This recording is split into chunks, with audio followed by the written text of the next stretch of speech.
रक्षाबंधन का त्यौहार मुल्क भर में बड़े ही धूमधाम के साथ मनाया जाता है। इस मौके पर बहनें अपने भाई की कलाई पर राखी बांधती हैं और उनकी लंबी उम्र की ख्वाहिश करती हैं।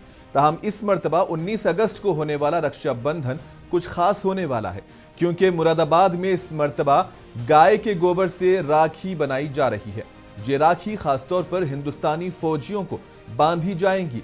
रक्षा सूत्र अभियान के तहत गाय के गोबर से तैयार होने वाली राखी को जेल में कैद खवातीन, 18 साल से ज्यादा उम्र के बच्चे, सेल्फ हेल्प ग्रुप की खवातीन तैयार कर रही हैं, ताकि मुल्क और शहरियों की हिफाजत के लिए सरहद पर तैनात फौजियों से इजहार यगानिगत किया जा सके। ये रक्षा सूत्र गाय के गोबर से बनाए गए हैं और हमारी सेल्फ हेल्प ग्रुप की महिलाएं इसमें, और जो हमारी जेल में बंद कैदी महिलाएं, बच्चा जेल में जो बच्चे 18 साल के बच्चे, 18 से कम साल के, 14 से 18 साल के सुधार गृहों के बच्चे हैं। इसका मकसद हमारा एक तो यही है कि हम अपने जो सैनिक भाई हैं उनको थैंक यू कह सकें कि उन्होंने हमारी रक्षा की और वो सदैव ही अपनी जान पे बाजी लगा के हमारी जो रक्षा करते हैं उसके लिए हम उनको अपना शुभ आशीष उनको अपना भेज रहे हैं, अपनी वेल विशेष भेज रहे हैं।